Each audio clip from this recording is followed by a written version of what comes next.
Saben que la Biblia dice que al pueblo de Dios no solo hay que darle lechita, sino comida sólida, como los que han alcanzado madurez. Amén.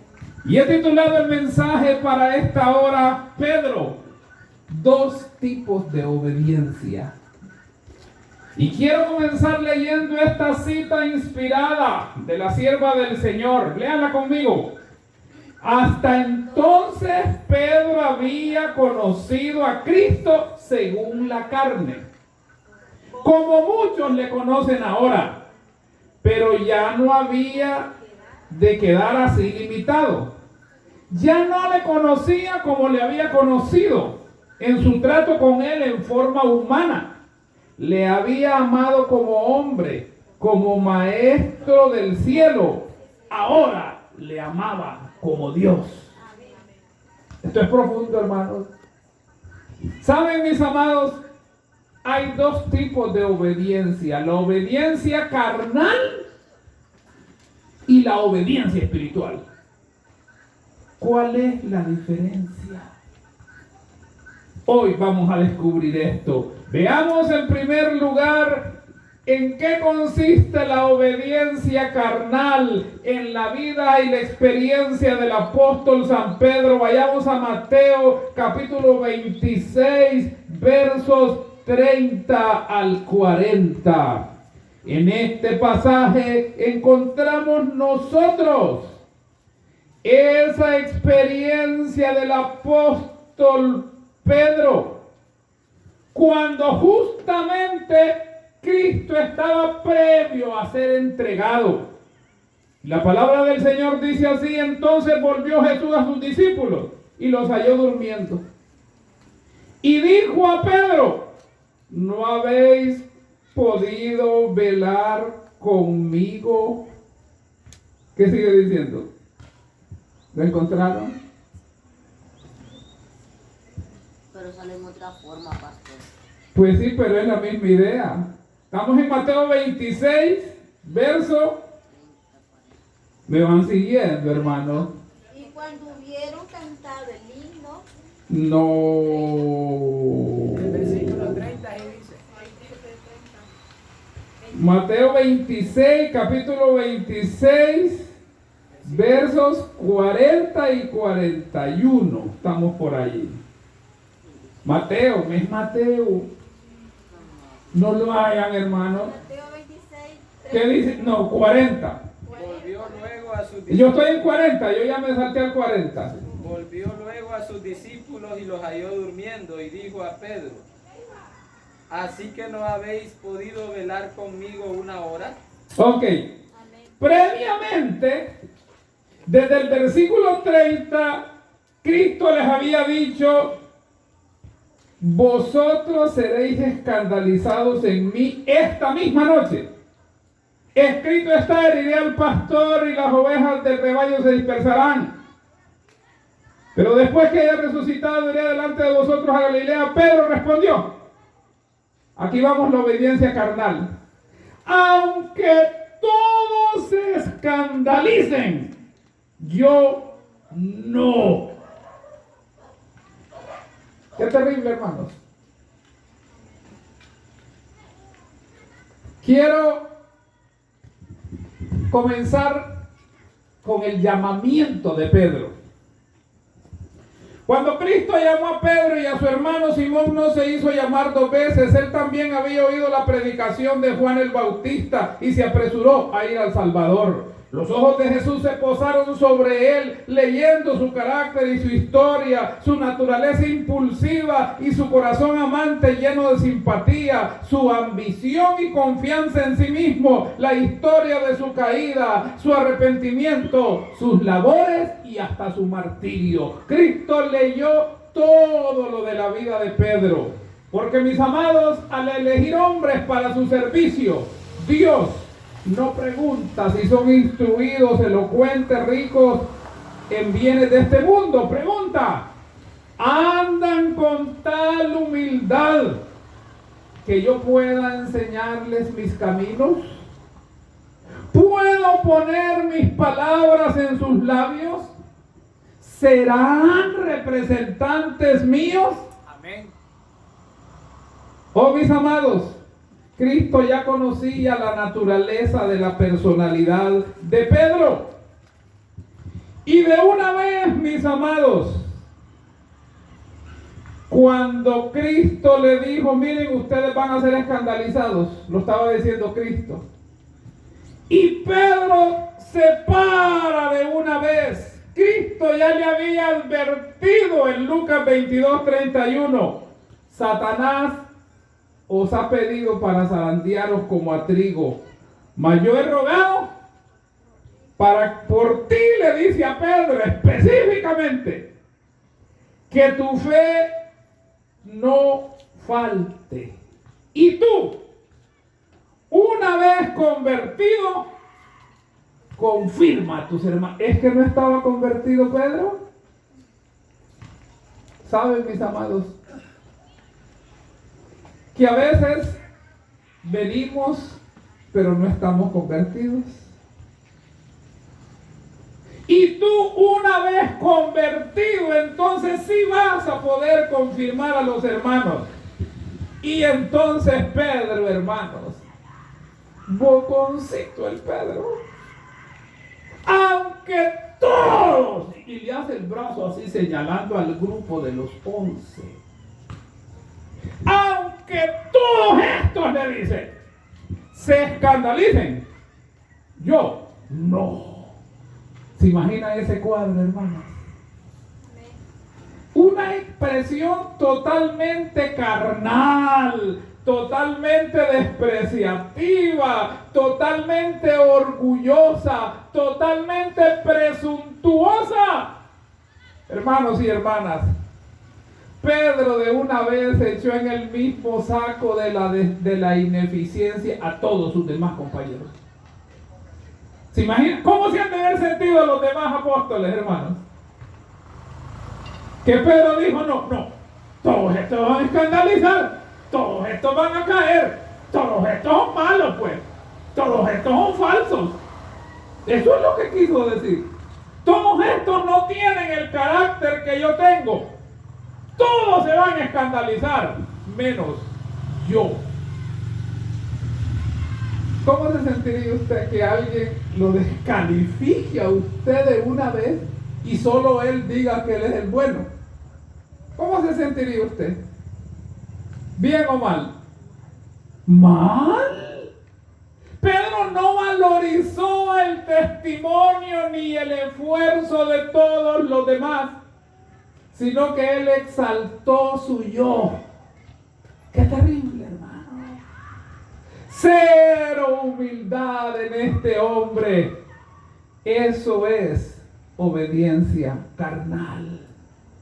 Oh, mis amados, es interesante que él dijo, cuando dijo que no solo estoy dispuesto a ir contigo a la cárcel, sino también es decir, sobre la voz de alerta que le dio Cristo, Pedro como que se sobrepuso a la alerta diciéndole, no, imposible, Señor, que yo sea escandalizado, que yo te niegue, no, si es posible hasta la cárcel y hasta la muerte. ¿Quién le estaba mencionando la cárcel? ¿Quién le estaba mencionando la muerte de Pedro? Pero él en su exageración, en su deseo de apantallar, de mostrar su superioridad, Cristo decía una cosa y él dijo 3. ¿Cómo les parece, hermanos? ¿Saben? La sierva del Señor explica, dice que cuando Pedro dijo, lean conmigo, cuando Pedro dijo Que serviría a su Señor a la cárcel y la muerte, cada palabra era sincera, pero no se conocía a sí mismo. Oculto en su corazón estaban los malos elementos que las circunstancias le iban a hacer para brotar a la vida. a menos que se le hiciese conocer su peligro. esos elementos provocarían su ruina eterna. Miren qué tremendo esto. No es que con lo que estaba Pedro era sincero en decir esas palabras, pero no se conocía a sí mismo. Eran expresiones totalmente carnales y materiales. Él solo estaba midiendo sus propias posibilidades de obedecer, sin contar con la bendición de Dios. ¿Cuál hubiera sido, hermanos, la respuesta correcta de Pedro cuando Cristo le dijo: mira, Pedro, Satanás os ha pedido para zarandearos como a trigo, y yo he rogado que tu fe no falte? Van a ser escandalizados en mí esta misma noche. ¿Cuál hubiese sido la respuesta correcta de un cristiano espiritual? Díganme ustedes. ¿Cuál era una respuesta correcta? Ya dijimos que Pedro no dijo la respuesta correcta. ¿Cuál era entonces la respuesta correcta de un buen cristiano, de una buena cristiana? Díganme algo. Sería fácil decir hoy, hermano, por lo sucedido, Ajá. por lo que pasó y que lo podemos analizar, es bien fácil decir, no, lo correcto hubiese sido decir, bueno, Señor, está bien, ayúdame porque tú sabes lo que estás diciendo. Pero hay que ser sinceros, todos nosotros somos pecadores y todos nosotros tenemos esos problemas. Si no somos impulsivos igual a Pedro, tenemos algo otros problemas. Entonces, siendo nosotros sinceros, quizás hubiésemos respondido igual que Pedro, o hasta peor. Pero el asunto es de que Pedro dice, Pedro era sincero en lo que él decía. El problema es que no se conocía a sí mismo. Y ese es el problema de la iglesia general hoy. Estamos en el periodo de la Odisea. Y el testigo fiel dice, y tú no sabes quién eres en realidad. Eres un desventurado, miserable, ciego y desnudo. Pero tú dices que estás bien y que se viene Cristo, te vas con Él. Pero no sabes. Y ese era el problema de Pedro, que él no sabía. Entonces hay que tener ese cuidado de nosotros de pedirle a Dios que nos ayude a conocernos nuestras debilidades para luchar contra nuestras debilidades. Amén. Pedro era sincero, hermano. Pero la sinceridad sin la humillación delante de Dios no es suficiente. No se conocía a sí mismo sus propios defectos ocultos que habían en su corazón. Pedro era impulsivo, pero a la vez era cobarde. Pedro era colérico, como cuando le voló la oreja a Malco, pero a la vez era compasivo cuando lloró amargamente. Era perspicaz a tal grado que en una ocasión hizo una declaración cristológica poderosa cuando le dijo a Cristo que tú eres el Cristo, el Hijo del Dios viviente. Pero también era torpe cuando momentos después le dijo: no, ningún mal te suceda, Señor. Cuando Cristo les anunció que iba a la muerte, no, de ninguna manera. Y Cristo le dijo: apártate de mí, Satanás. No sabes lo que estás diciendo. Pedro era una cajita de sorpresas. Era temperamental, impulsivo, emocional, pero también era un líder nato que tomaba decisión y sabía influir sobre los demás. Oh, mis amados, cuidado con pensar y decir: eso a mí no me va a pasar. Cuando nos creemos demasiado autosuficientes, cuando decimos, aunque todos los demás se les haga tropezar, yo nunca me voy a tropezar, es peligroso. No es esa una actitud humilde delante del Señor. Oh, mis amados, el pecado más incurable es el orgullo y la presunción. Estos defectos impiden todo crecimiento. Cuando un hombre tiene defectos de carácter y no lo sabe, cuando está tan lleno de suficiencia que no puede ver sus propias faltas, ¿cómo puede ser purificado? Amén. Pedro, lleno de orgullo, dice: no, todos se van a escandalizar, pero yo no. Todos van a caer, pero yo no. Oh, mis amados. ¡Qué terrible, qué terrible! El Salvador veía en Pedro un amor propio y una seguridad que superaría aún su amor por Cristo. En la experiencia de Pedro se habían revelado muchas flaquezas, mucho pecado que no había sido amortiguado, mucha negligencia de espíritu, un temperamento no santificado y había temeridad para exponerse a la tentación. La solemne amonestación de Cristo fue una invitación a escudriñar su corazón.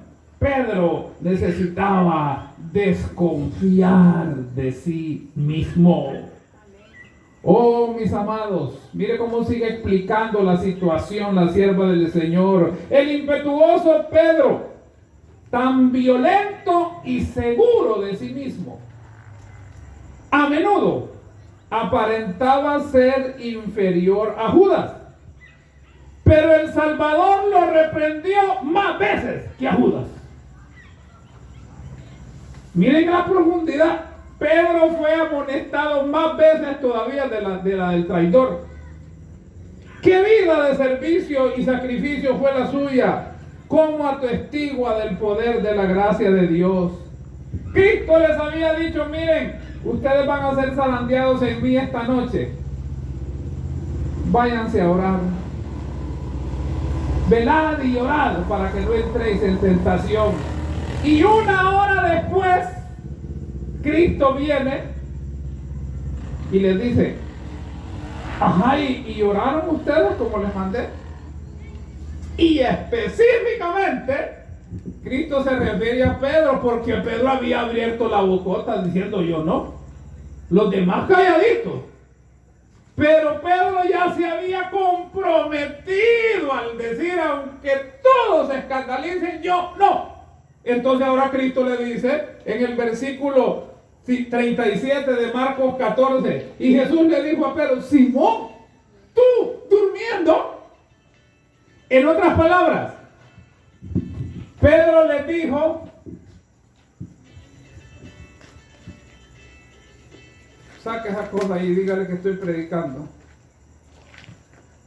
Sáquelo, en el lateral está.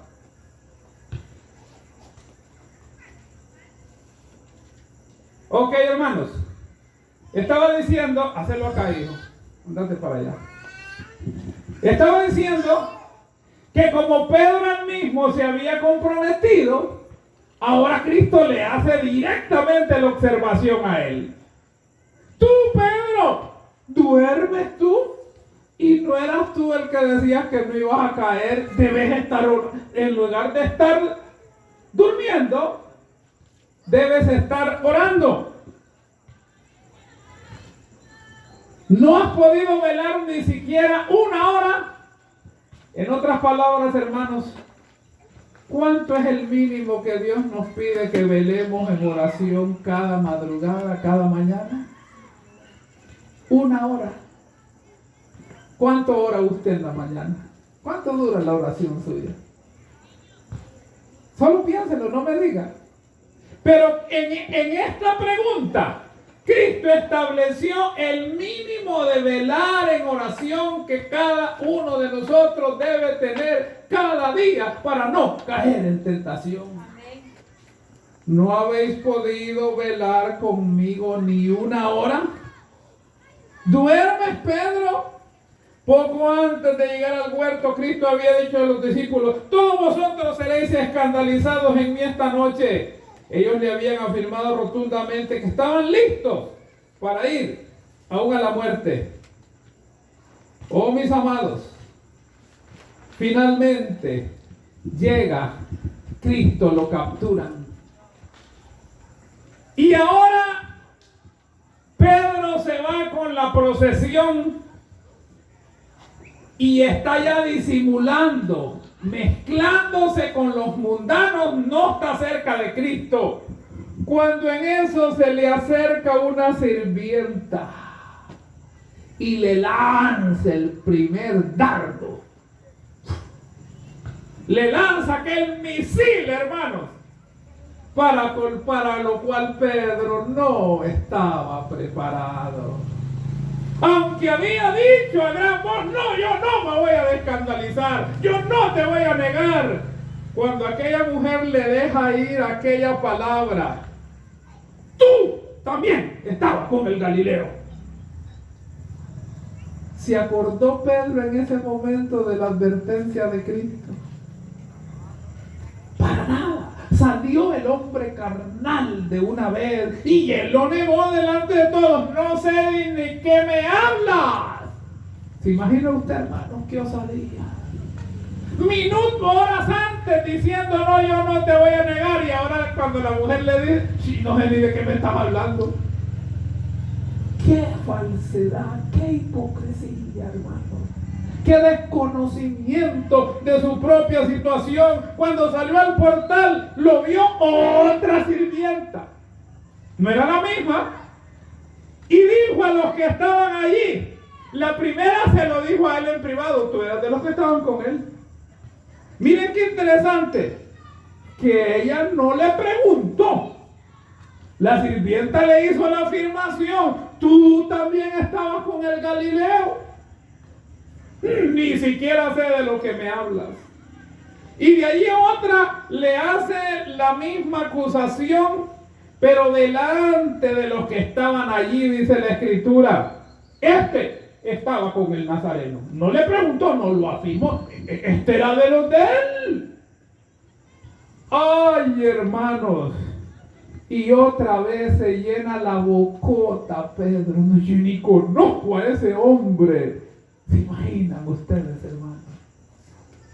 Ya Cristo le había dicho, antes que el gallo cante me habrás negado 3 veces. No, Señor, no, le dice. Si es posible ir a la cárcel o hasta la muerte. Y no fue necesario ni que le ofrecieran la cárcel. No fue necesario ni que le ofrecieran la muerte.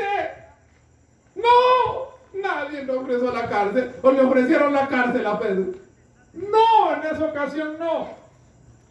¿Le ofrecieron la muerte cuando negó a Cristo? No. Y él exageró con esas cosas y no fue necesario ni que le ofrecieran eso. Con la acusación de ese par de mujercitas, hermano. Ya el Pedro ya se desquebrajó. ¡Pum! Se desplomó, hermanos. Un par de mujercitas lo doblaron, hermanos. El que era todo fortachón, de que agarró la espada para volarle. El que era un rudo pescador.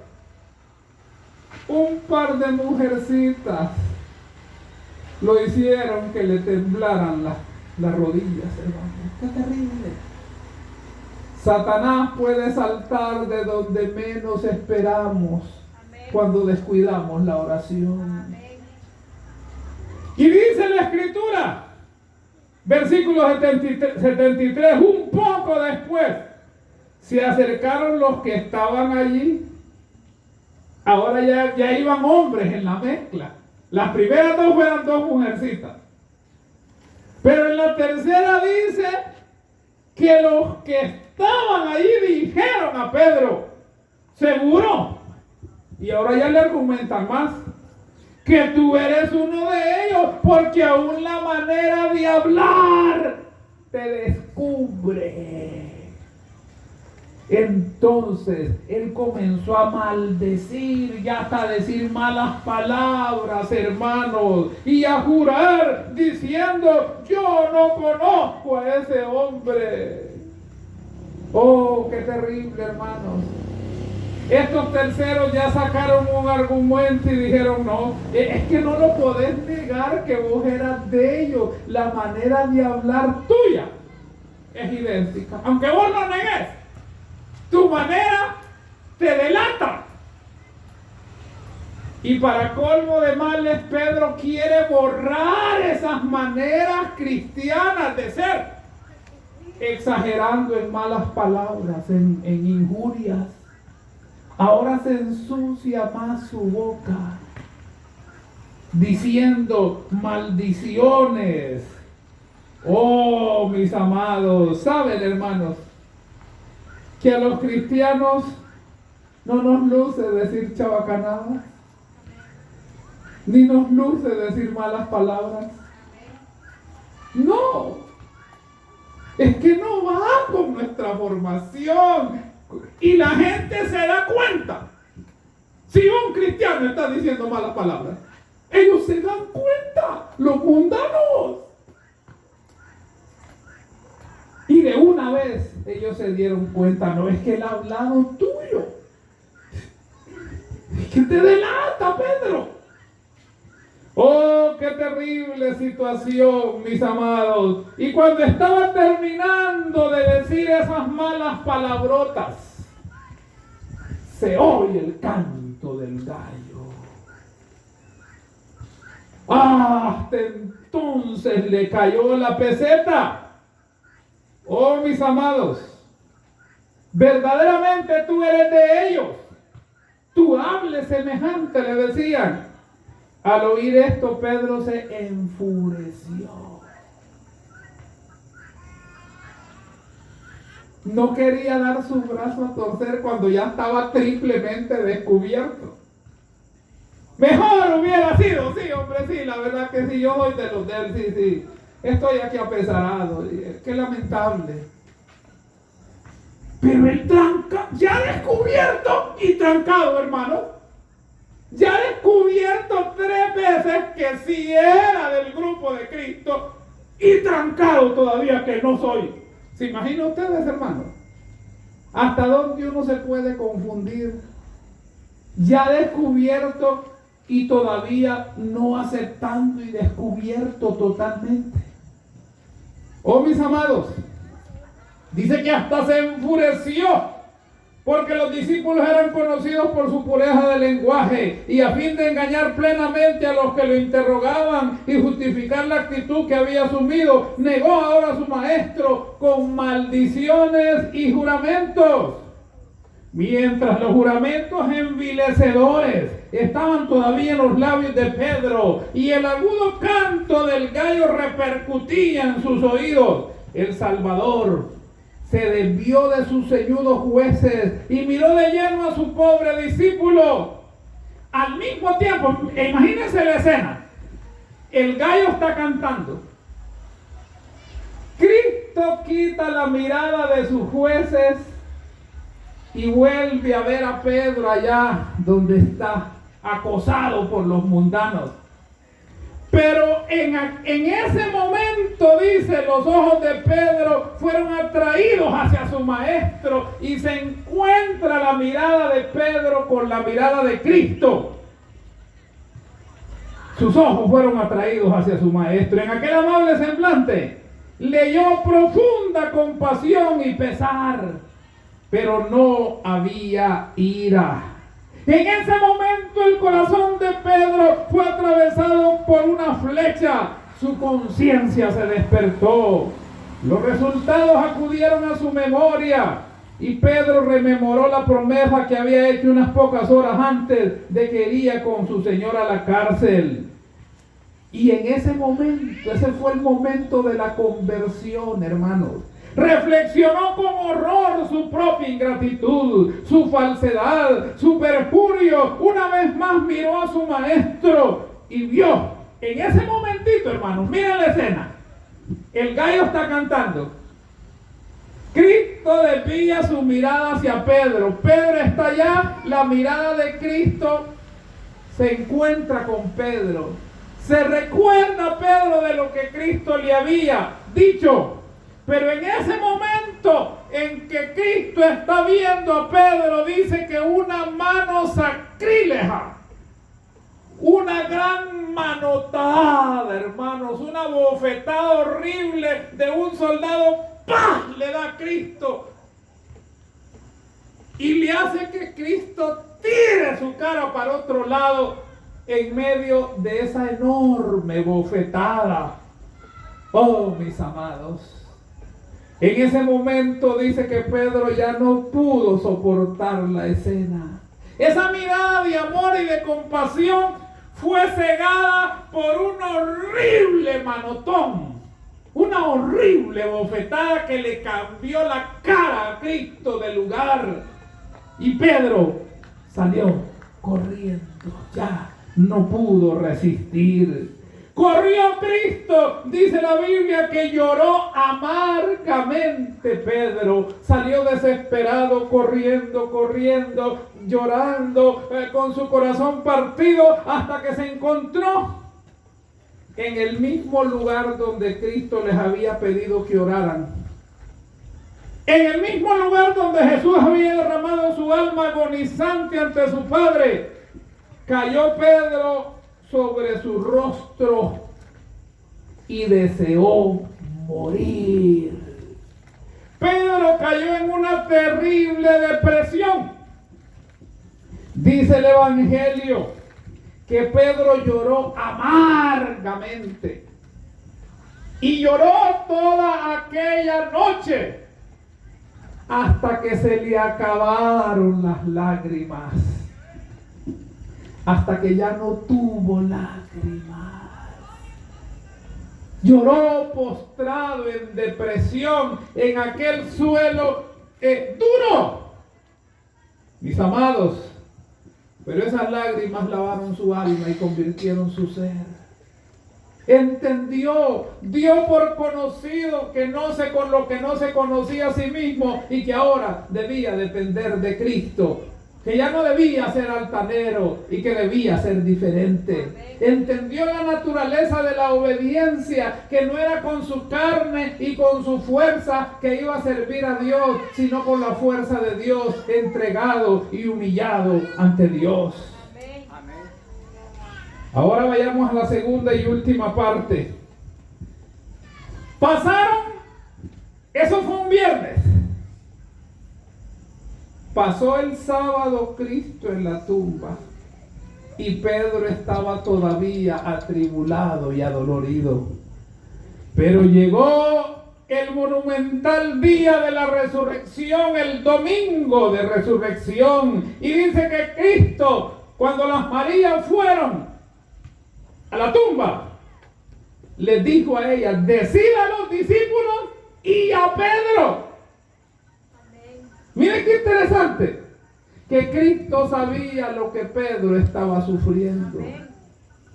Y lo mencionó en forma individual y personalizada.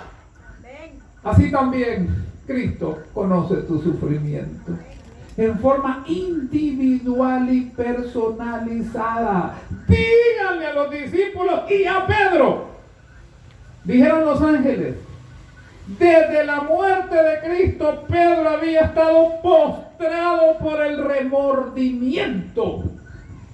¿Se imagina lo que es estar postrado? Pedro estaba en cama, Pedro estaba en depresión para morirse de lo horrible que había hecho y de cómo había reconocido su vergonzosa negación del Señor, y la mirada de amor y angustia que le dirigía al Salvador estaban siempre delante de él. De todos los discípulos, él era el que había sufrido más amargamente. A él fue dada la seguridad de que su arrepentimiento era aceptado y su pecado perdonado. Se le mencionó por nombre.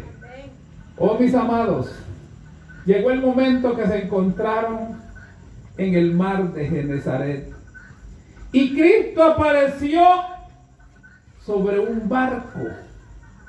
Y dice que cuando a Pedro le dijeron: es el maestro el que está en el barco, el que murió ya resucitó y está en el barco. Y el barco, dice que Pedro no esperó que el barco esperara llegar a la orilla. Se metió al agua y fue allá hasta donde estaba Cristo, para estar al lado de su maestro y pedir su perdón. Y fue allí donde comenzó el nuevo comienzo de la obediencia espiritual. Fue allí, en ese encuentro junto al mar, que Cristo le hizo las 3 preguntas de la vida. 3 veces lo había negado.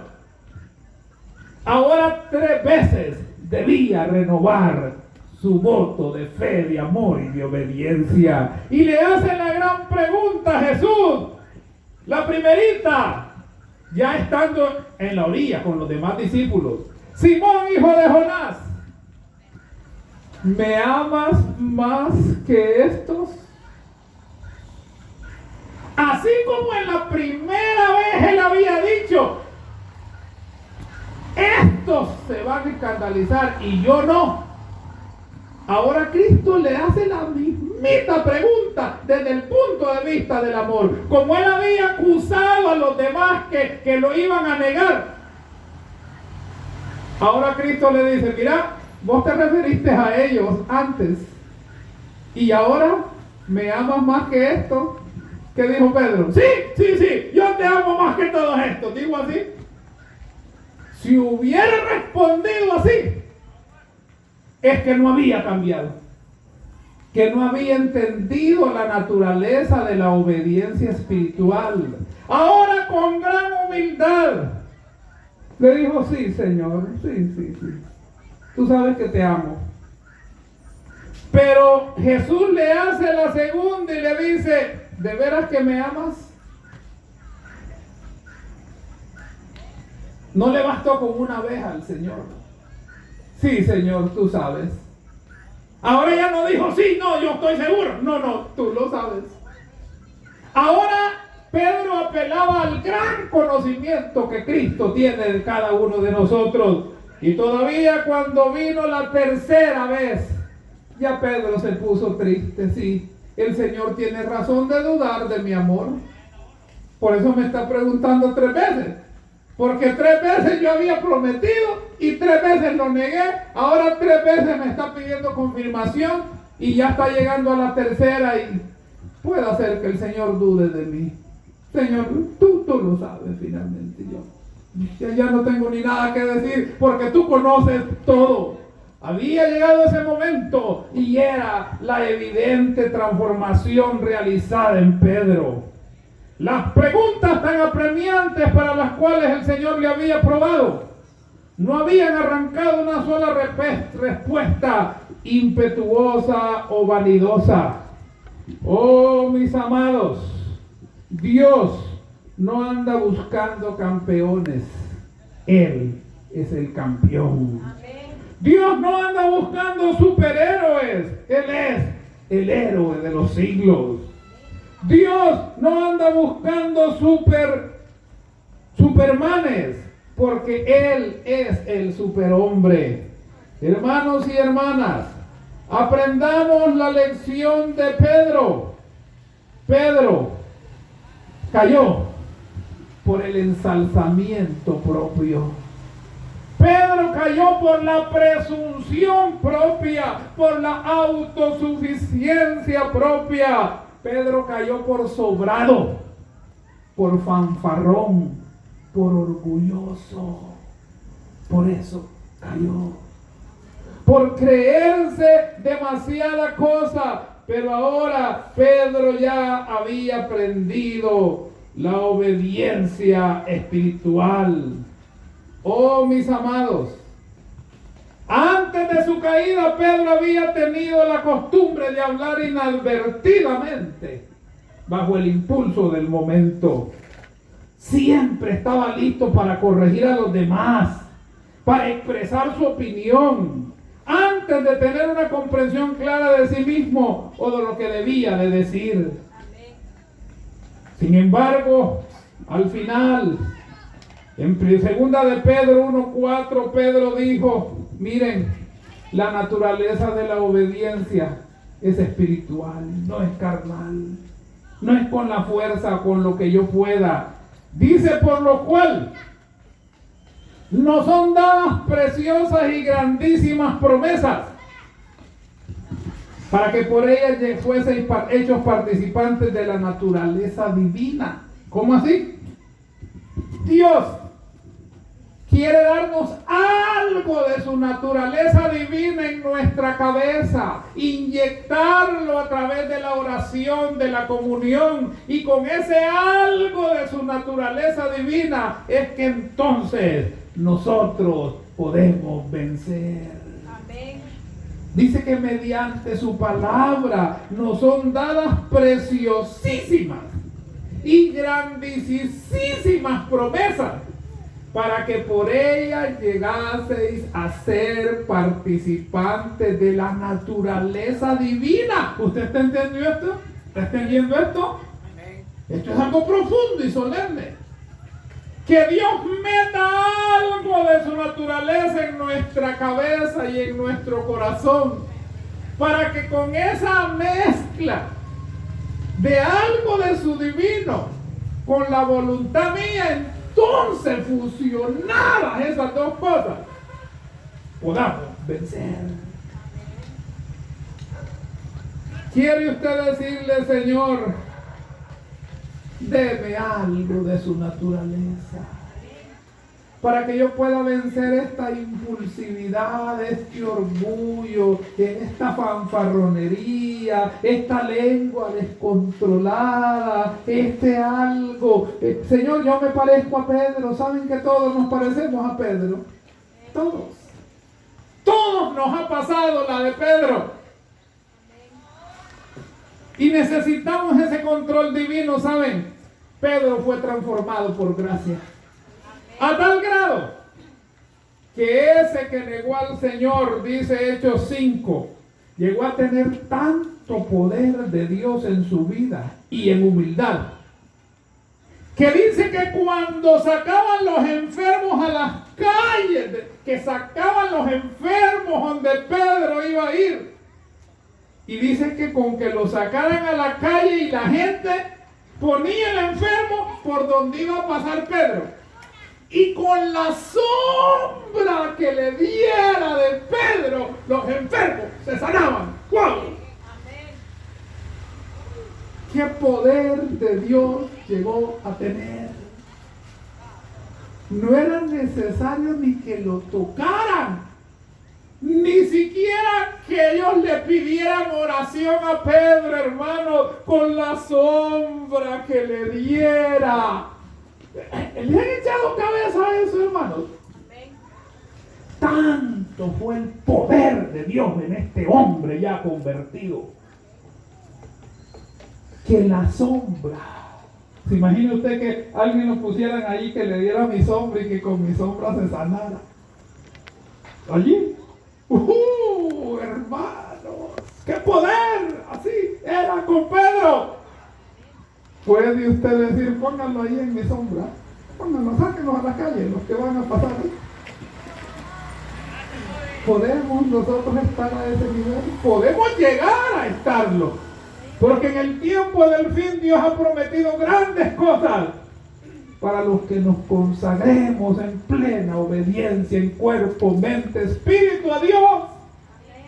Eso es lo que nos está faltando para tener el poder de Pedro. Los milagros que Dios nos usó, la gente de las ciudades, de los alrededores de Jerusalén, acudía trayendo enfermos y atormentados por espíritus, y eran sanados, a tal punto que aún sacaban los enfermos a las calles y los tendían en los lechos y camillas, para que al pasar Pedro, siquiera su sombra cayera sobre uno de ellos.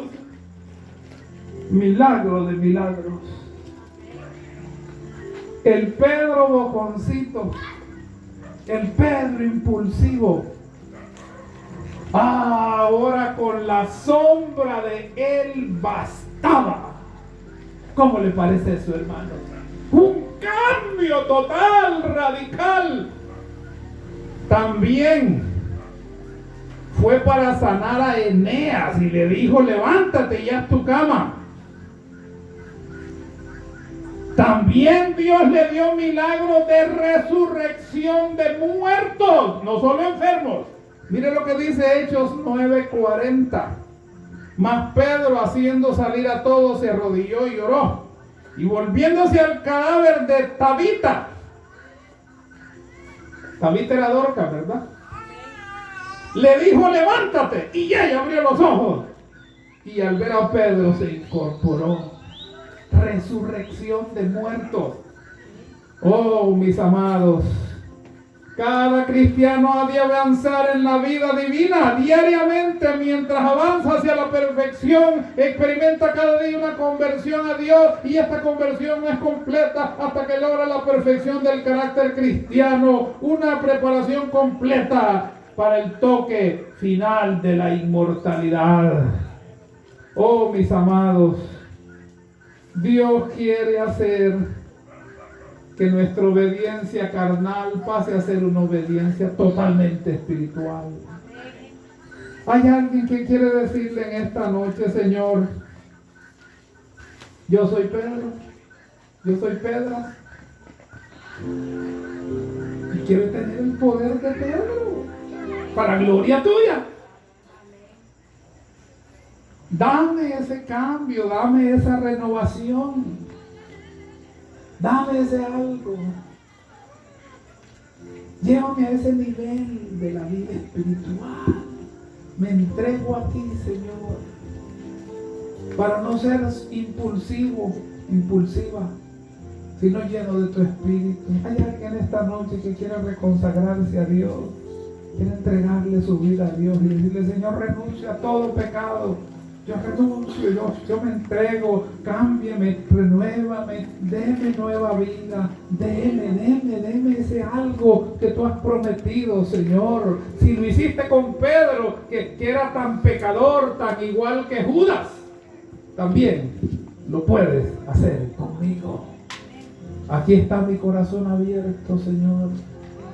Renuncio a todo pecado y a una entrega, a una comunión contigo. Dame ese privilegio, Señor. Toma mi vida. Vamos a cantar un himno lindo. ¿Tenés alguno escogido? Un himno